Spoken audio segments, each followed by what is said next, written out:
Heya and welcome to my channel. So for today's video, I want to crack open the most dank of dank tomes of Eld and reveal just what the White Mage brought to the table back in A Realm Reborn.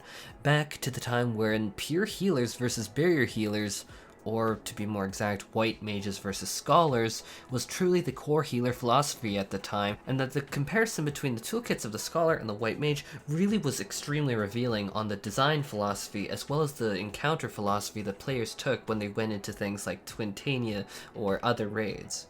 As always, if you find this video informative or interesting and want to help support me in my content, I would be super incredibly appreciative if you slammed a like button with a regen, possibly a few Cure 2s in there, and cat daddied that subscribe button.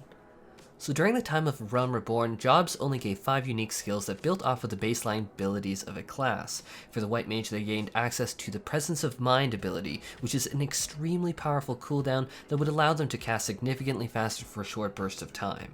Very similar in functionality to what we know today, if I'm being quite honest. Reality is, this was most often used as a DPS cooldown, and don't tell me that you other white mages didn't use it like that, and still don't use it like that, because I know the lie. Oh, it's just a healing cooldown, I swear. I'm not buying it. The second ability was Regen, which was, in my opinion, one of the most powerful healing spells of the game, and actually remains to be it. An ability that would be applied to multiple targets that would slowly inch their HP up over time, 21 seconds of 150 potency per tick for a total of 1050 potency. But honestly, without the pesky annoyance that burst heals had, especially at the time of overhealing and causing a lot of waste. Many resto druids in here honestly would identify this as being extremely similar to something like Rejuvenation, as name it happily regens the entire party. Sorry for the call out, love you. But Divine Seal was also a trademark ability of the White Mage on an accessible 1-minute cooldown and lasting 15 seconds, and the White Mage could have 30% more healing potency at any time. If this ability, if any ability, led to the notion that white mages were absolute throughput masters, just monsters in the raw HP per second they could put out. It was like, if you had a gap in your party's composition of healing, which for the record really happened with Scholar, as I'll talk about in a different video, Divine Seal Medica 2 was extremely accessible and extremely powerful. We're not even talking about Cure 3 because it still at that time had a super small radius, but Divine Seal Medica 2 just burst.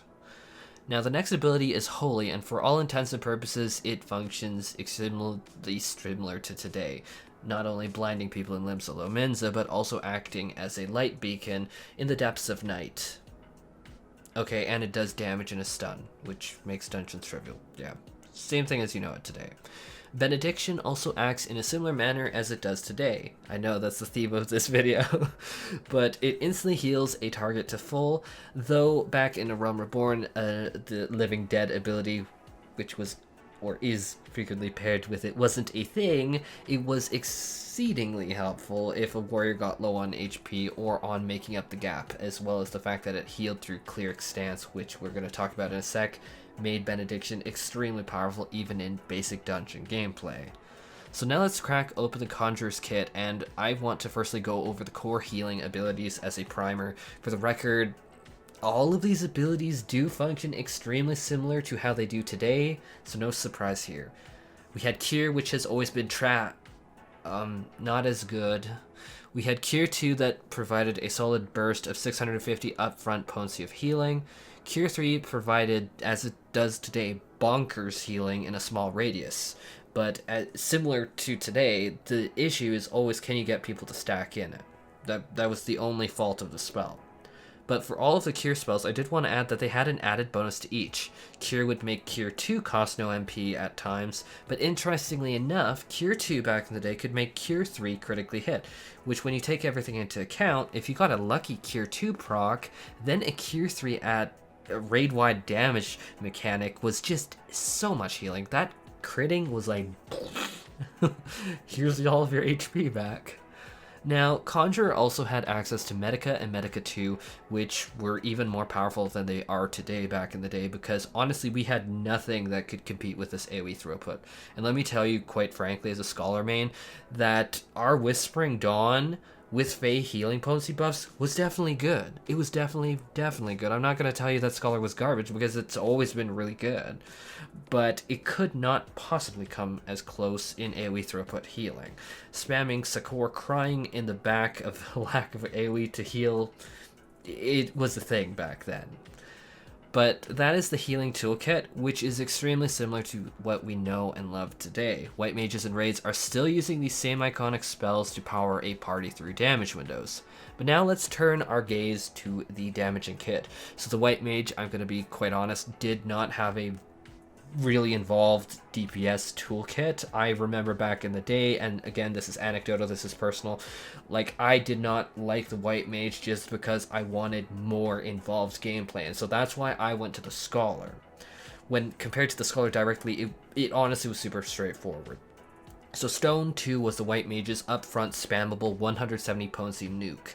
No different in use than Glare of today. Super strong, super direct damage, which I do believe actually, in hindsight, was a homage to the original 1.0 Conjurer's roots of the Conjurer being a direct caster, as I went into detail in a past video. Shameless plug of my own content, but I think that a lot of you will find that super interesting if you want to check that out.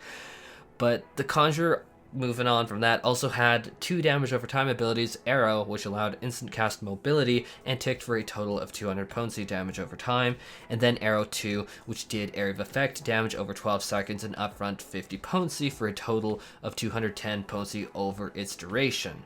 And again, if you're noticing, Aero looks very similar to Dia of today. Absolutely, 100%. There are so many abilities that you can see from back then that come into full play here. Aero 2, however, we don't have an equivalent of. That was just gone. It's just wholly left for AoE.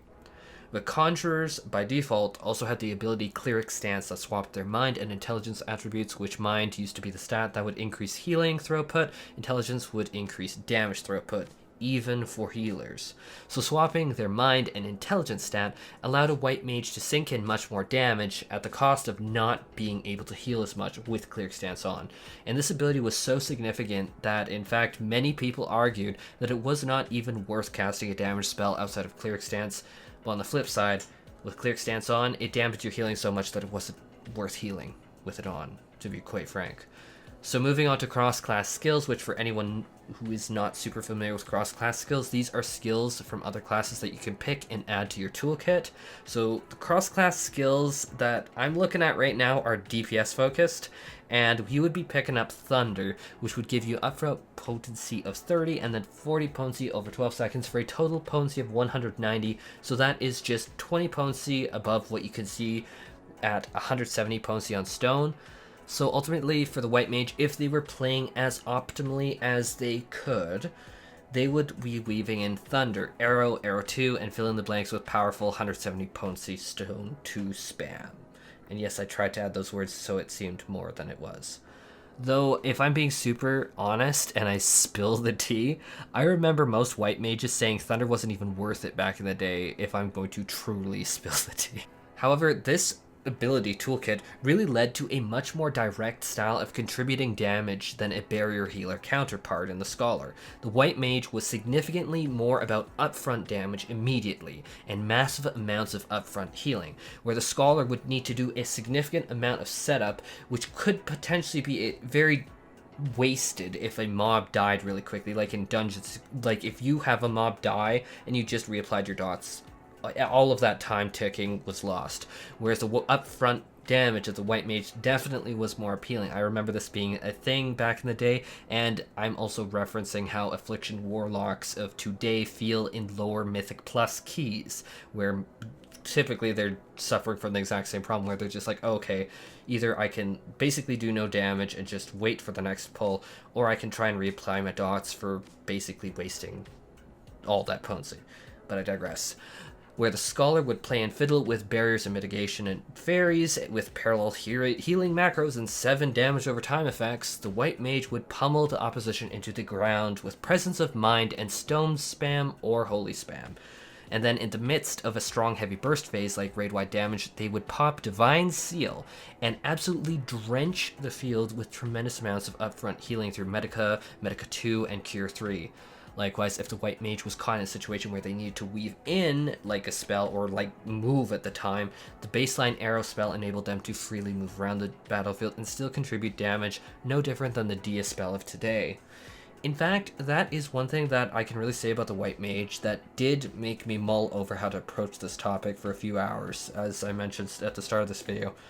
The core white mage and conjurer kits are extremely similar to what they were in the past today. You can see most of these abilities are ones we still have in full today that act basically the same. But I would genuinely argue that over time, we've just seen everything tacked on top of this baseline, strong, pure healing kit. Like the Lily system in its Shadowbringers form brings forth more options for AoE healing, or single target spot healing with Afflatus Rapture, or the massive AoE burst of Afflatus Misery and how big that is. Tetragrammaton for on-demand spot healing without lilies. Planetary Indulgence, Size, Sanctum, like all of these abilities are just really additions on top of the fundamental white mage based toolkit, whereas jobs like 2.0 initial release Scholar or 3.0 initial release Astrologian really have kits that have dramatically changed, and I mean dramatically. Like compare the Scholar of 2.0 to the Scholar of today, or compare the Ast of 3.0 to the Ast of today. It is a huge difference. And it's actually really fascinating to me from like a design perspective that the true OG, so-called pure healer, the white mage, has truly stood the test of time, expansion after expansion after expansion, and today, in its current form, is considered to be actually one of the most powerful healers, if not the most powerful, depending on who you talk to. But anyhow, I might be getting a little bit ahead of myself, but yes, that is also likely my next video is comparing the two kits, but I digress. As always, if you found this video informative or interesting and you want to help support me and my content, I would incredibly appreciate if you slammed that like button with a regen and possibly tossed a few Cure 2s in there. Say Cure 2s 9 times fast. And cat daddied that subscribe button. Take care and stay safe.